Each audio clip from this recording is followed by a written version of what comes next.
Oh, they can see your face. Wait, can you? I can't see your face, but apparently people can see your face, so that's enough. If they can see your face, then that's good. Oh yeah, I can see myself too. Good. Good. That's good. Right, so we'll go right into it. Thank you very much, everyone, for creating time and joining our webinar. I think a quick lesson that I've learned and I'm already learning. I'm already learning some lessons. This is our first webinar. I think next webinars should not be anything past 5 because, oh yeah, my power is gone and I know you can't see me now. Don't worry. Yes. Don't worry. So yeah, don't worry. Your voice. You can just say your voice. Yeah. Okay. Thank you very much. So yeah, power is gone. I don't have Wi-Fi and I don't have electricity, so I had to improvise really quick. But yeah, thank you very much for joining us. So please don't forget to mute your microphone if you're not speaking, so that we minimize the background noise. Or I think I'll just mute you people. Mute your microphones. Thank you very much. So yeah, as I mentioned, we mentioned in the emails and our promotional materials is that we were going to have a COVID webinar with entrepreneurs regarding the COVID pandemic and how they are coping. Because at a time of huge uncertainties at a time like this, we have huge uncertainties across all sectors, and we are trying to understand the ongoing impact of COVID-19 on entrepreneurs. The current crisis is particularly critical for emerging entrepreneurs due to the sudden and massive loss of opportunities, and especially more for fragile players. So these are small and medium sizes enterprises. So leaving behind this fragile part of the sector could cause an irreparable economic and social damage. We are holding this webinar to just discuss these challenges, and possibly, if time will allow us, come up with maybe come up with the public support that can help alleviate the negative impacts in the short term, and maybe help us identify new opportunities. So with that being said, we are joined by two entrepreneurs in this ecosystem. That is David and Atisanna. David is a fish farmer here in Kisumu. He also sells animal feeds. Atisanna is in the creative space. She's a performer. She's also a musician. But then I'll give them time to introduce themselves. And as they introduce themselves, I want them to, let them introduce themselves, then I'll start with the question. So Dave, I'll start with you. Introduce yourself, what you do, and yeah. Well, great, Dorcas. Thank you very much for convening this meeting. Hi, everyone. My name is Dave Okech. I am a fish farmer and a social entrepreneur. I do fish farming in Lake Victoria, in Homa Bay, using cage fish farming technology. And I also work a lot with the small-scale fish farmers in trying to do training and capacity building to bring them up to the level where my farmers reach in terms of professional fish farm management. And I also do aggregation of fish to provide market linkage for farmers' fish produce. So I'll leave it there for now, but I'm happy to be part of this discussion. Thank you very much, Dave. Atisanna, what is yours?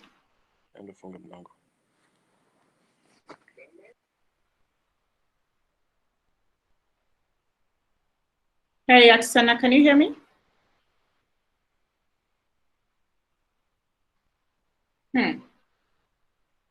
Maybe she's on mute. Hi, Atisanna, unmute your microphone, please.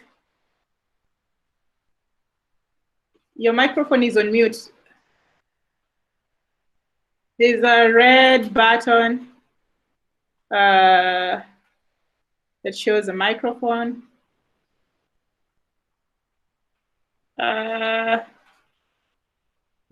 We can't hear you because you're on mute.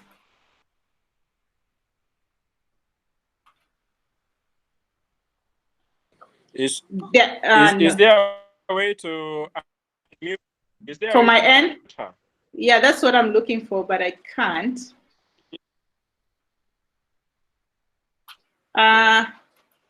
Atisanna will just have to unmute herself.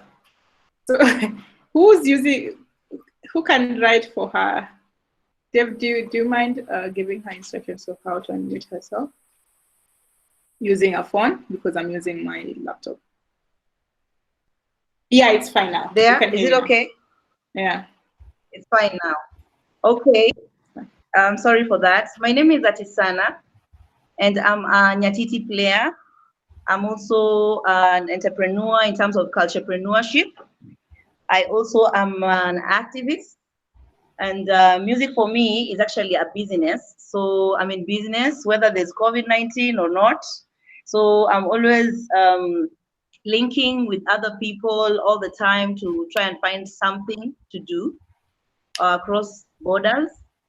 And that is basically what I'm doing right now with this team.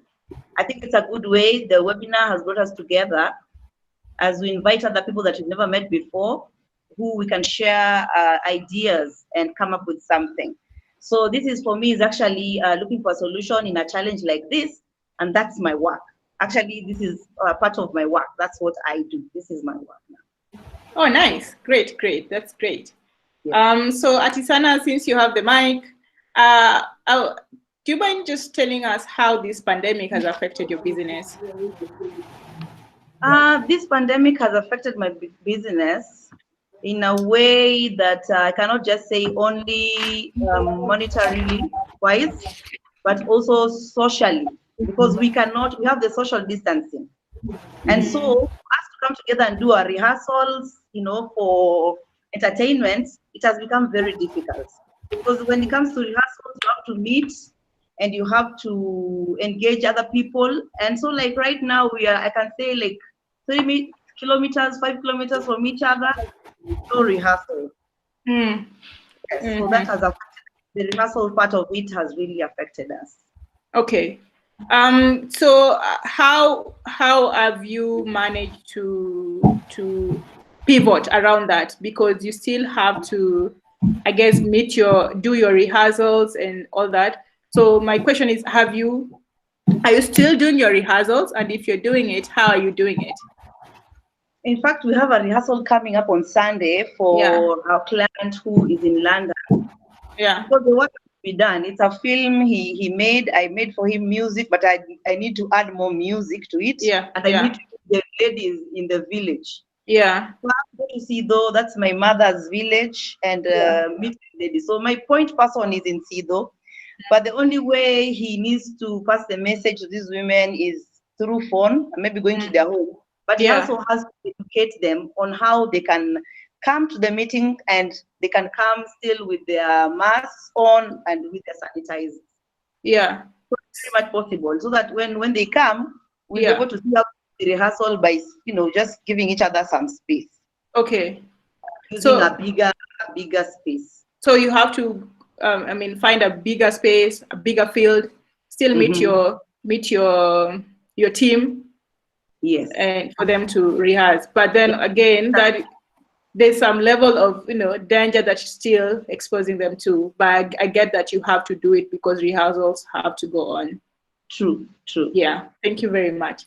Dev, over to you. How has this affected your business, the pandemic? Well, in the aquaculture sector, we have we have a couple of areas that the pandemic has really been on a positive impact, and a couple of areas it's on a negative impact on the side. So in terms of positive impact, what we are gaining now is production demand for locally farmed fresh fish is now at its all-time high since the Chinese started importing their fish into the country.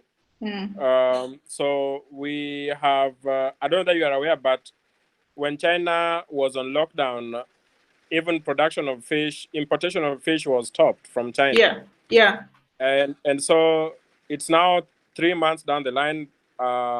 The people who bring in fish from China have not brought in the fish, and so what is happening is all of a sudden there is this immediate demand for locally farmed fish, which is also coming out of the fact that people are preferring to eat something which they can trace their quality and order rather than the imported. So that's a positive thing, and we are seeing a lot of demand of the fish. And for the farmers who have fish right now, even the fetching price per kilogram of fish has gone slightly high. So that's positive in terms of the sector.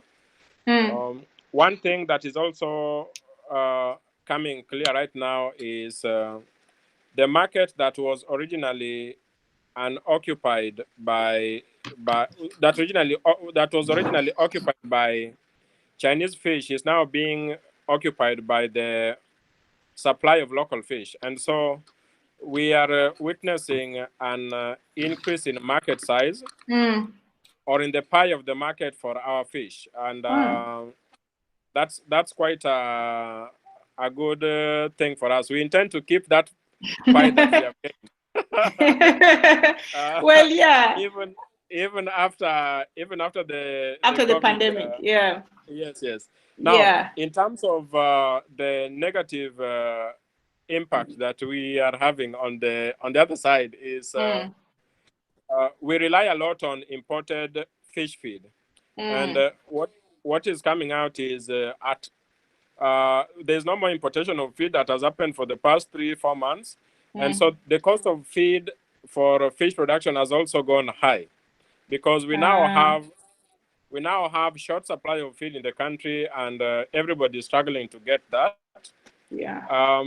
Secondly, we are also negatively impacted by the fact that we cannot access feeds. It also means we cannot stock our cages, we cannot stock our ponds. And so, like for us as a company, Rio Fish, we are going to end up with a 40% deficit in terms of target production this year, because we are basically not stocking any more fish because we are not sure of when we are going to get the next batch of feeds to feed.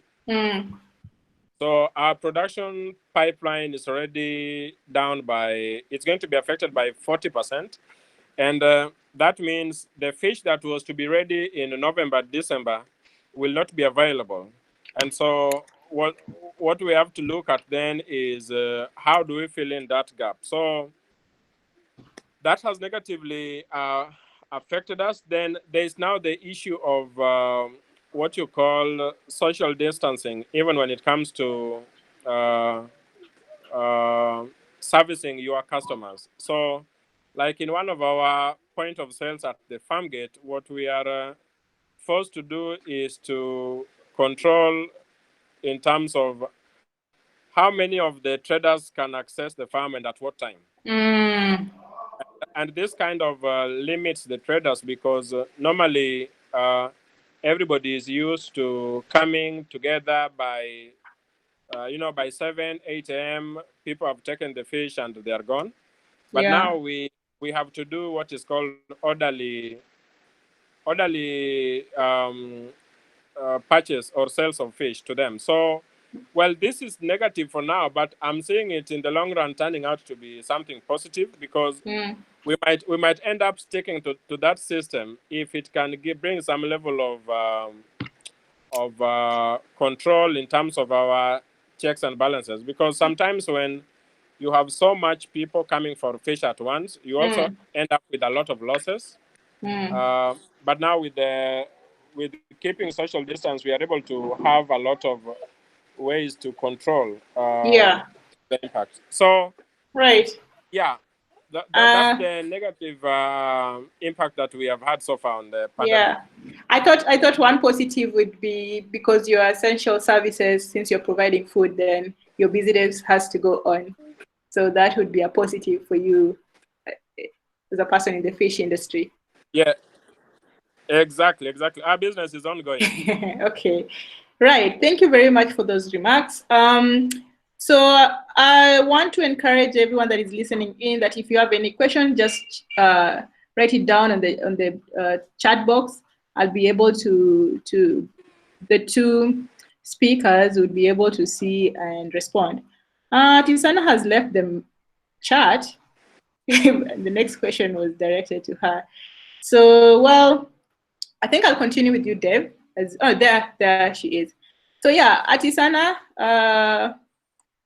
I know the government of Kenya, governments around the world are already putting together initiatives to support small business owners. And in Kenya, the president directed the Ministry of Sports, Culture and Heritage to avail 100 million from the sports funds to artists, actors, and musicians during this period. So that you guys can continue entertaining. I'd want to hear your experience. Your comment on that. If your comment on the 100 million Kenya shillings that was released, and also if you got the money or you know anyone that got the money, and yeah, just your comment on that.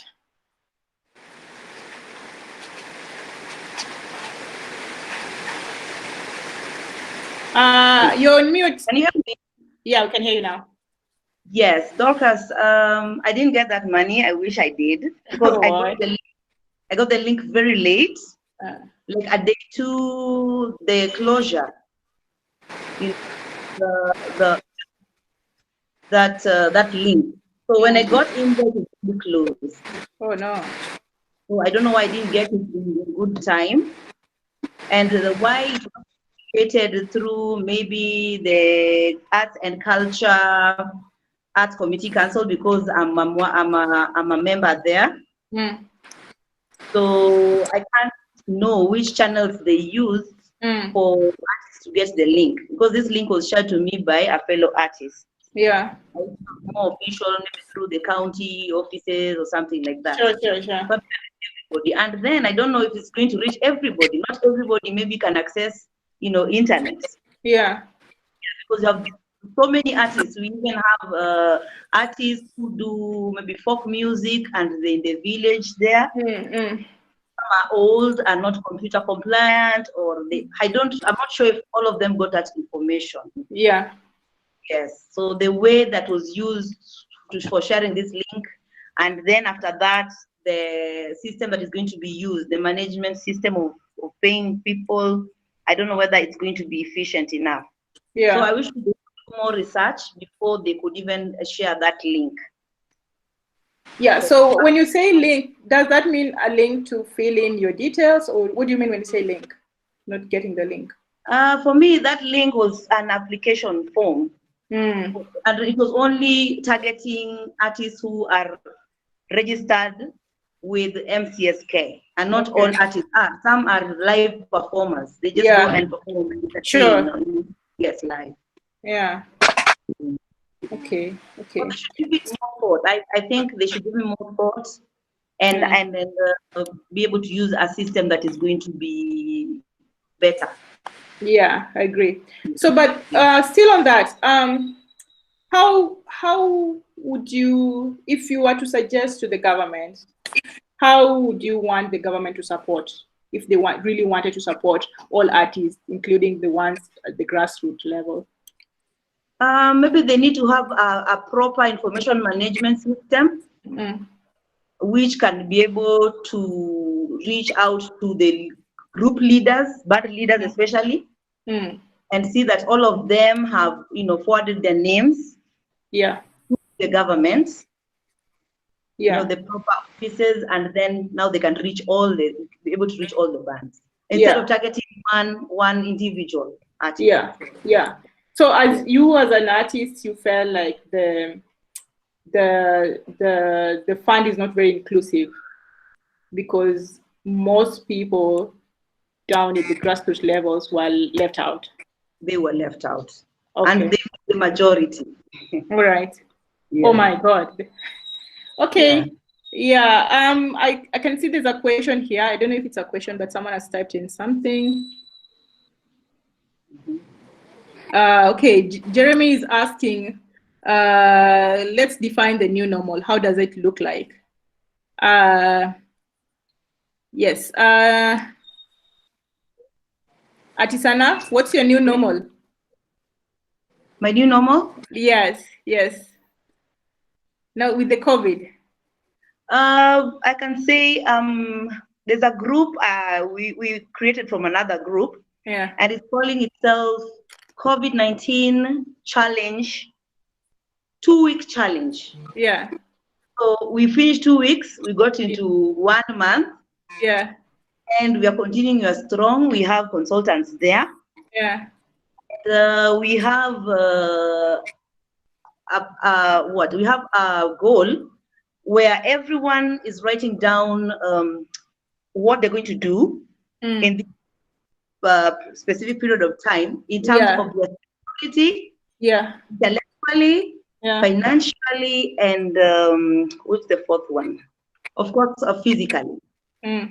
Fitness, for example, and then in that group we share on ways of overcoming the COVID-19. And there are people who have a lot of ideas.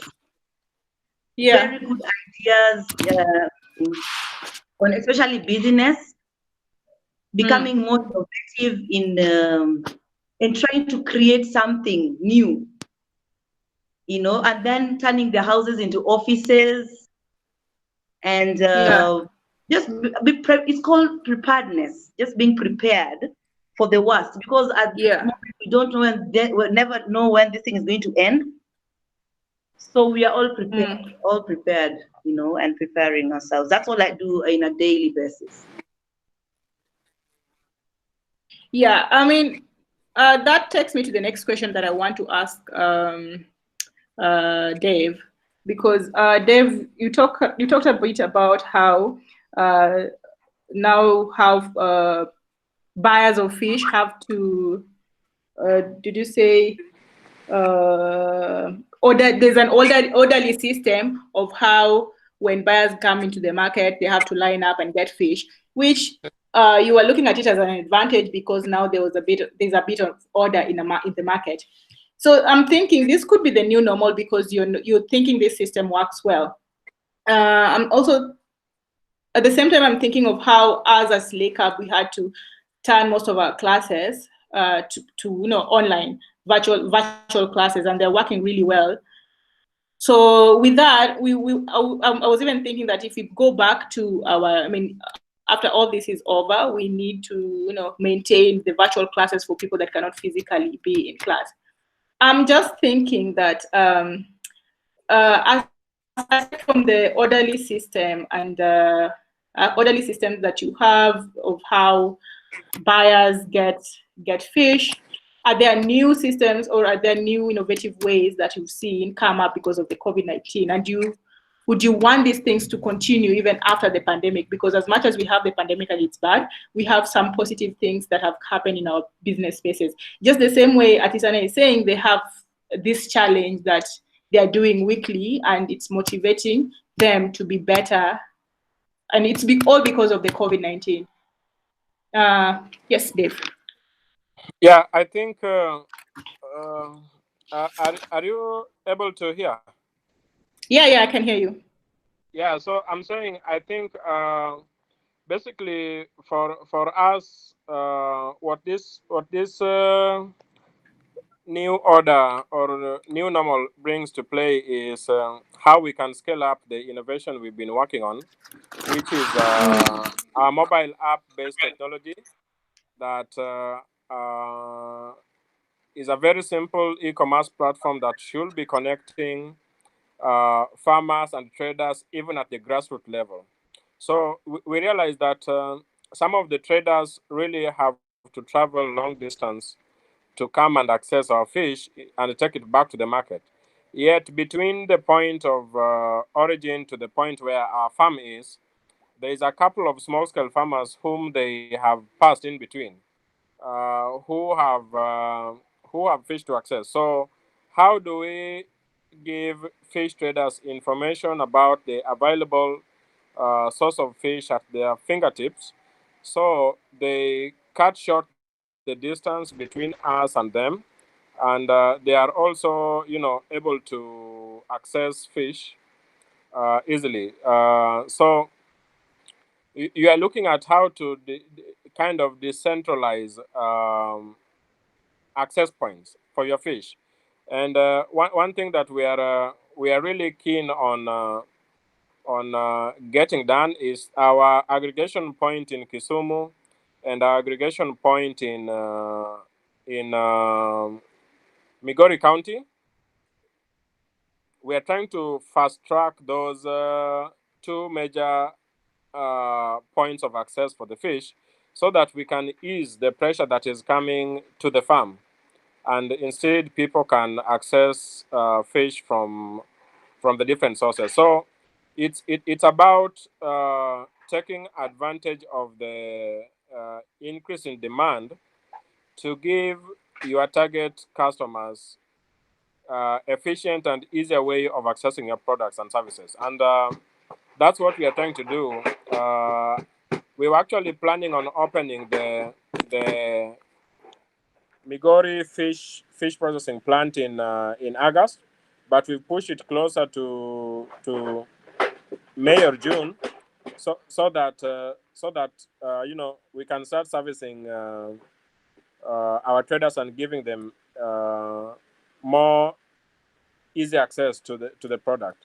Allow me to comment also. Somebody has mentioned what does it take. Oliver has mentioned what does it take to to build a fish processing plant, a fish feed processing plant locally. I think it takes about $8 million, and fish feed is not like chicken feed or poultry feed or pig feed.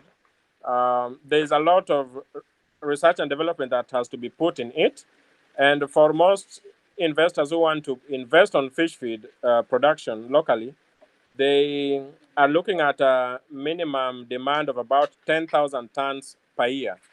I can tell you currently the total demand production of fish in Western region, if I can give you, is less than 5,000 tons. So currently the local producer of fish feed that you can say is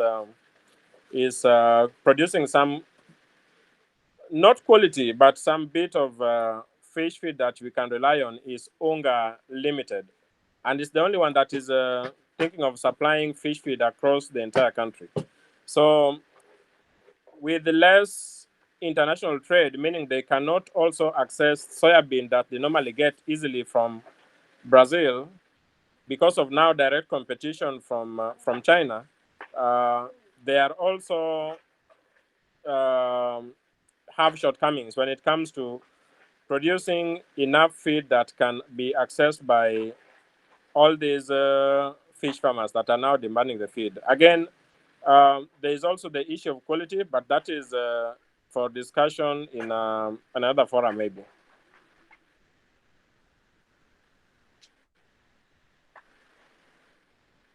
Hello?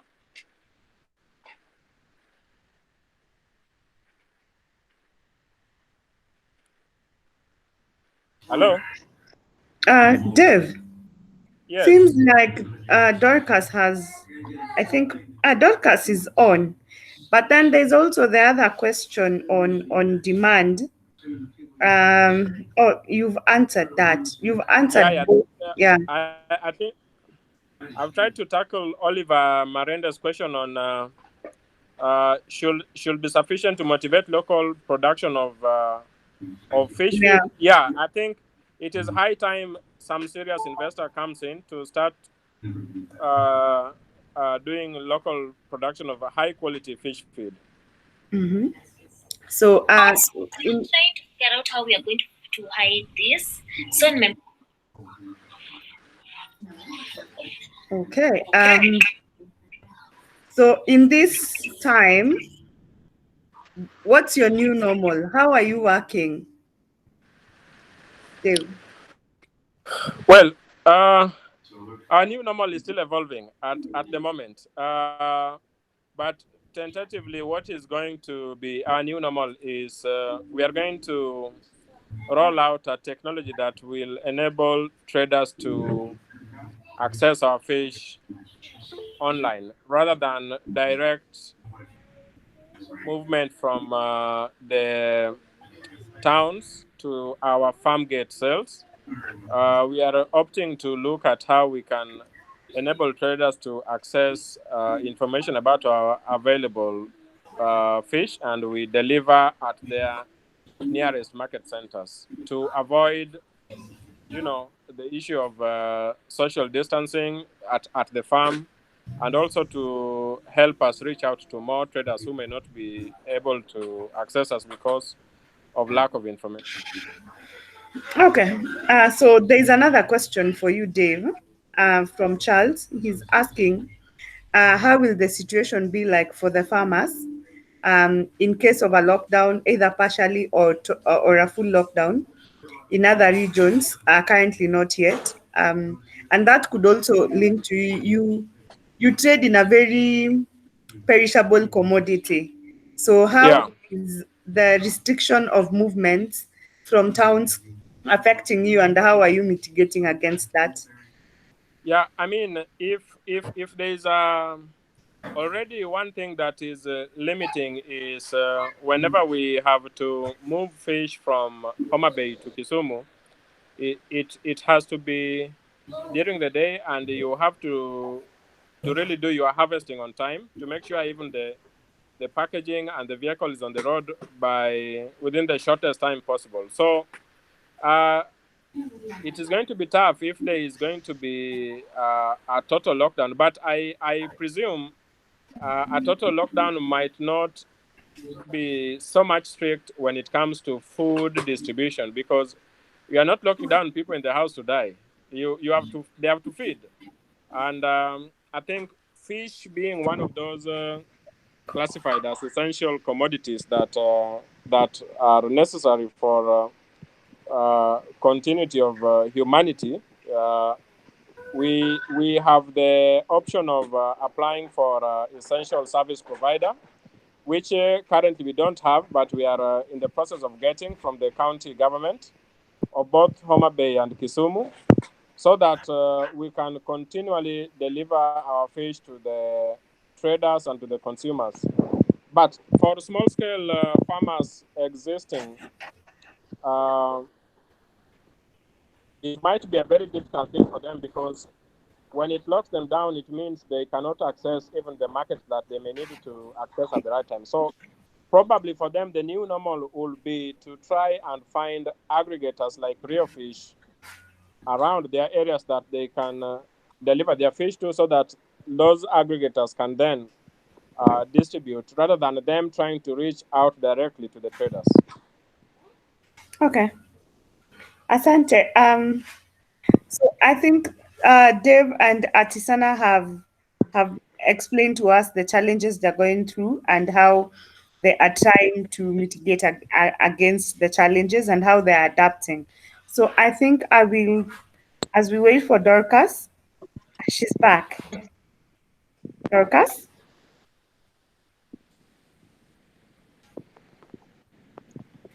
I don't think she's back yet. Okay. I saw her pop on the screen, so I thought she was back. Hi, I'm back. Hi. Okay. I don't know why you can't hear me. Maybe. Yeah. So now we have so on the call we have David Ogiga and Rio Jeremy. So these are the reason why I'm mentioning them is because they also work with entrepreneurs. They have hubs. They work closely with the private sector to support entrepreneurs.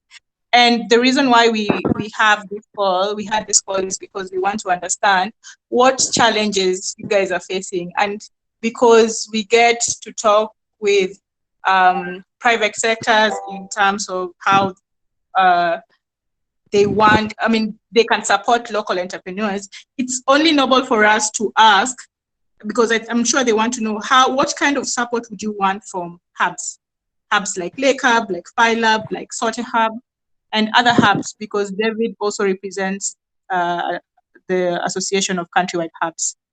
Atisanna, I'll give you the floor. What kind of support do you want? Would you want?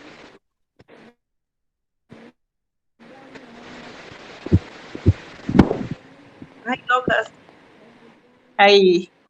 Yes, the kind of support I would like from Lake Up or any other organization that support artists is in terms of financial literacy. I believe comes first even before you get any funding. But links which can which can change the way we do our business can be very important. Yeah. There are those links, and you see now the West has not been. I can say no, sorry, that's the way around. Africa has not really been struck hard like the West. Yeah. So we are actually the ones who are supposed to be the ones now coming out to do what the West have to boost our businesses. So these are times that we need to merge, form clusters, or rather networks, which do have maybe the financial strength, have maybe the raw materials strength, and we can do a lot of exchange. Yeah. Yes. So I think reaching out to them and linking us to them would be a very Right. Okay. So, Jeremy, Riro, do you want to comment on that, especially on the financial bit? And I know because your hub is very, big on financial support for entrepreneurs. Jeremy, if you can hear me. I know I'm putting you on the spotlight. Okay, I'll let as we wait for Jeremy, can we hear from David? Dave, what kind of support do you want from hubs like us?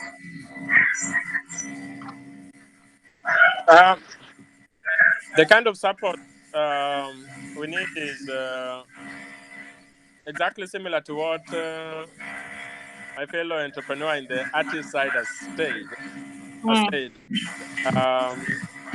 It's actually got to do with financial support, and I think this is literally going to affect most businesses because young businesses are going to had picked some momentum which they were running on, but now that momentum has gone down because of the pandemic. So how do they get back on their foot to remain afloat? And so the aspect of financial support is going to be key. I think we can even borrow from what the West and Europe is already doing in terms of incentivizing SMEs with billions and billions of US dollars. But then the question is, to how much level can you support financially? So it doesn't really end at the financial side, but there's going to be also the technical aspect to help young companies find out how can they pivot their businesses based on the new structures that are happening. So there's going to be technical support that will be needed. So those two are going to be key towards moving smoothly post pandemic.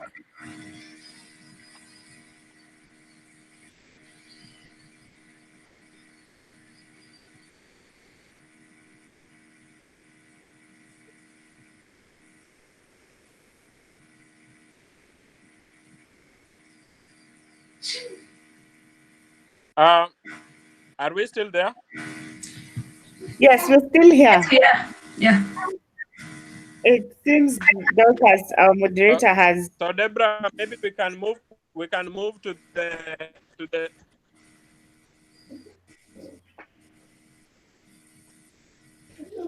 There's a question. I think this question is for the two gentlemen, our two guests. And David is asking, how can hubs leverage on county networks to have entrepreneurs registered at the hubs get licenses to operate at this time? For example, entrepreneurs offering essential services. Dave and Jeremy, you can answer that.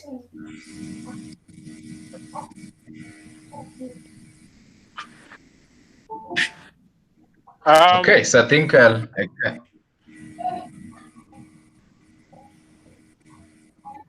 realize we are two Daves.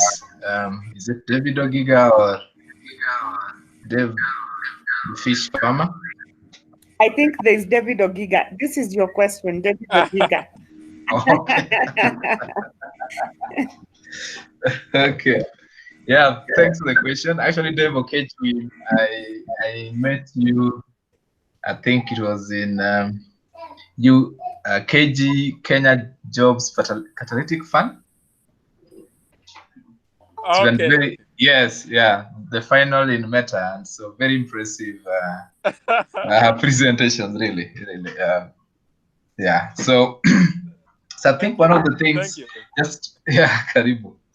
So just to get to the question in terms of the county networks, I think what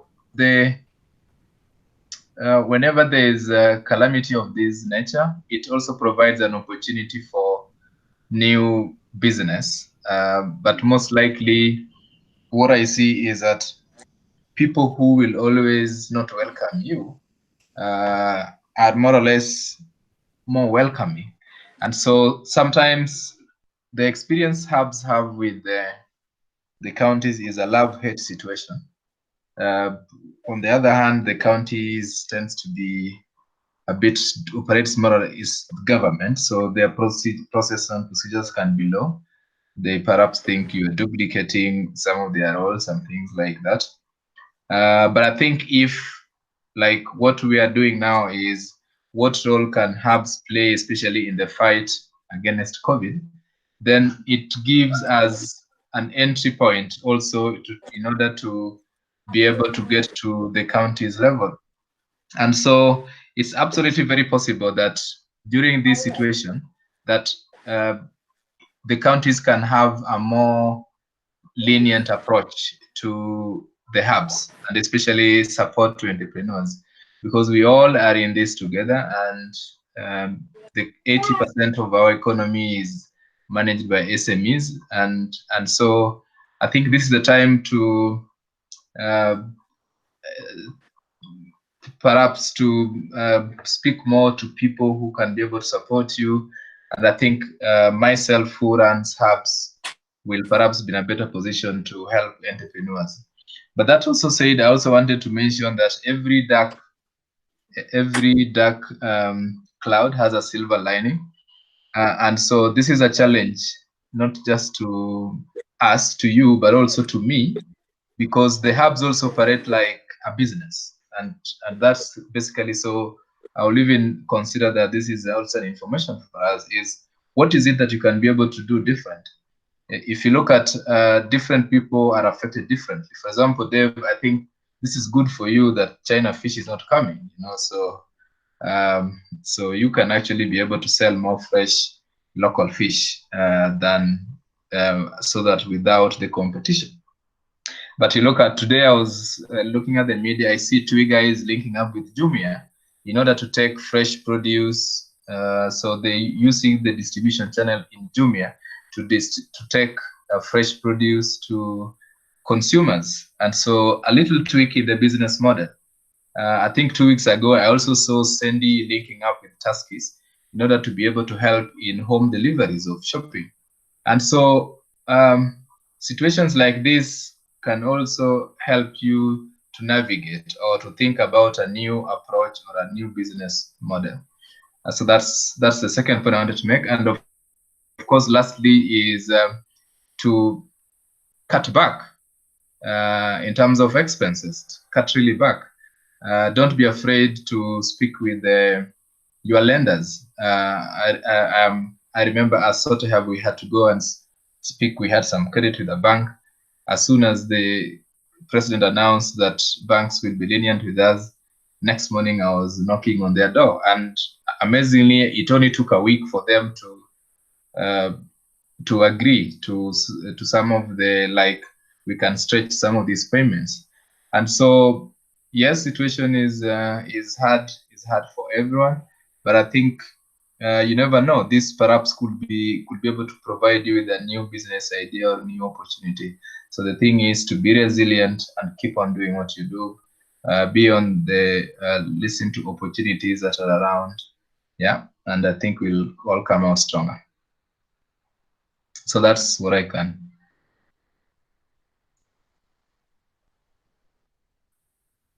Thanks, David. This is Jeremy. I hope everyone can hear me. I had to change my connection so that I can be heard. Just to speak to what the questions that were asked, there were, I think, 2 questions. There was one on finances, and then there was one on how the hubs can help. So I'll tackle the first one on finances because that's my forte. Essentially, what you're doing right now with most of the people that you're working with and the startups and the businesses that you're working with is cash flow management, crisis cash flow management, which simply is, in a crisis, our incomes are going to go down, and for an unforeseeable future, we don't know how long this corona thing is going to stay, and so we have to plan for that. So all the annual budgets that all the businesses that we support had, we had to put that aside and come up with what we call the lockdown budgets. And these lockdown budgets are what we also sometimes call bare-bone budgets, which is all that we need for us to survive. So all the non-essentials basically are being wiped out of the budget in terms of the expenses, and then we are just remaining with what is essential for the business to keep running. If you need to stay at home, you don't need to go to the office. That has to be effected, and then you save on those on that money. So basically, what you are working with most of the businesses we are supporting is making sure that you have as much liquidity as possible to push you for longer with your basic necessities that you need. You don't need to pay for internet in the office while you're working from home. You don't need to pay for any other essentials that you need in the office. So basically, we are looking at it from 3 angles. There's the supplier, the customer, and then there's the employees within your startup or within your organization. So for the customer is the person who brings in the cash. If they're not bringing in cash, and you're not able to provide the service to them for them to bring in cash, so it means that line is dry. And that is the worst case we are working with, that most of the businesses, they'll either have low incomes coming through, or the incomes will actually dry down. So once you dry down that income flow, then you remain with what do you do with your expenses? And on the expenses side, there are 2 major ones. The first one being, of course, your employees. They have to survive, they have to live, they have to eat. So having negotiations and conversations with them in terms of salary cuts and potentially having to do some redundancies if the situation persists for longer. And then, of course, for the suppliers, like David mentioned, you have to talk to your landlord, you have to talk to your creditor, and let these people understand that you are in this fix, and everybody is in this fix. And the beauty is, this is an international catastrophe, so crisis rather. So everyone understands where we are, and it is a matter of communication and making sure that everyone is in the loop and understands where we are, so that you structure your payments. You don't want to pay rent, whereas your employees are not eating at home. So you have to just prioritize that and make sure your cash flows are working out there.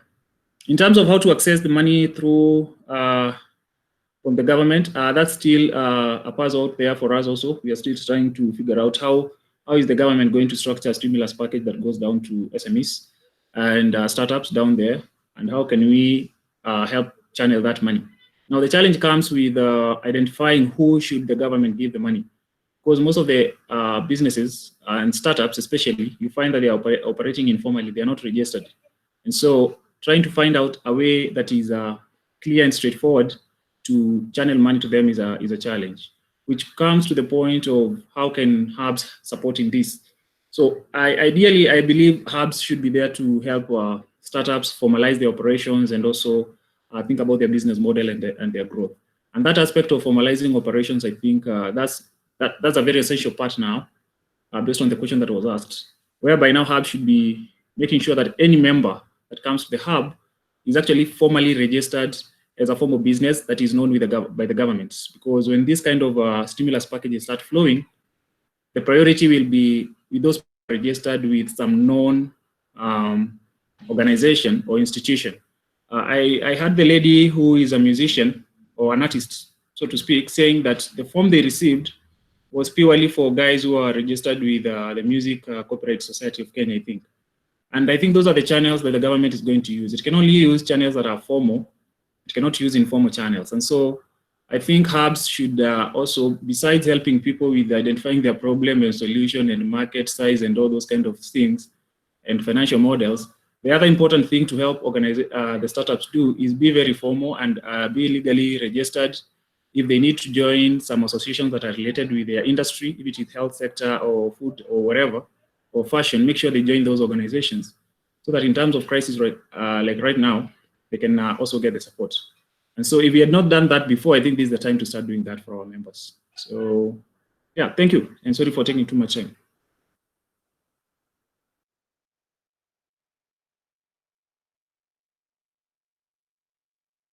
Thank you so much, Jeremy, for those remarks, and thanks a lot, David. We are almost running out of time. We're actually out of time. It's 7 p.m. and this was supposed to end at 7 p.m. But one last word from our speakers as we finalize. I'd want you to just give us your key takeaway from this pandemic as far as your business is concerned. So Dave, do you want to go first? One key takeaway. Yeah, sure. One key takeaway from me in this pandemic is we are all connected. When whatever Dave is doing at one part of the country has a ripple effect on another part of the country in one way or another. So, I mean, a problem that started in Wuhan is hitting me in Lake Victoria, So it really shows us how as humanity we are connected, and so in our thinking of future product and service development, what we have to really put at the back of our mind is whatever product or service we are putting out there in the market, we should know somebody can access it even from thousands of miles away from where you are. So we should have a broad spectrum or broad mind approach into businesses. Whether you are, whether you are singing, that song can have an impact down there in South America. So my key takeaway is we are all interconnected and connected in one way or another, and so we must think beyond our environs and imagine the impossible. Yeah. Nice. So yeah, good. Yes, I agree with you. We are all interconnected, and it's important to think beyond just where we are in our environment. Atisanna, key takeaway from this pandemic? Come again? What's your key takeaway from this pandemic? I think we should not be distracted. Don't let our minds be distracted, and read information which is going to take us somewhere. Come again? I'm saying, that we should have quality thinking. Yeah. And quality thinking is in terms of our mindset. What we read is who you'll be. So pick only the information which can help you.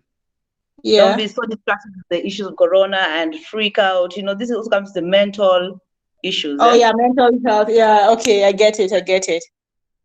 Yeah, so that's why we need artists anyway, to distract us from from this when our mental we can't handle it mentally. We need artists to help us,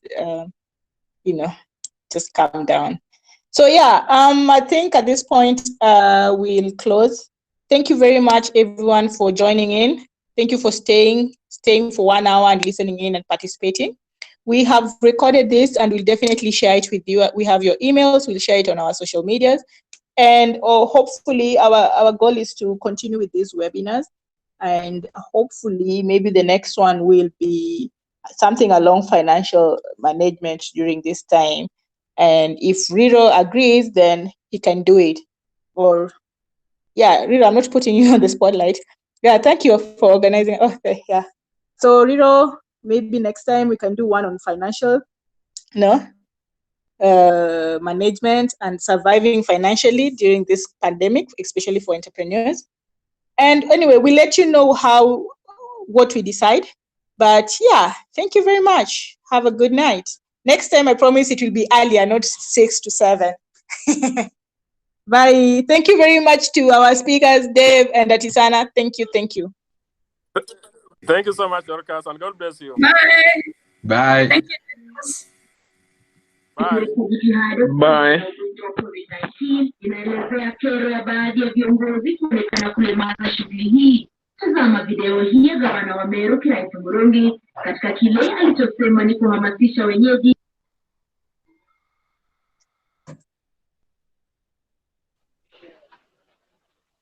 Thank you. Bye, guys. Including our political leaders, to desist from undermining the laid down rules and guidelines. Hata hivyo gavana huyu amejitetea akisema alikuwa katika harakati ya kuwatembelea wahudumu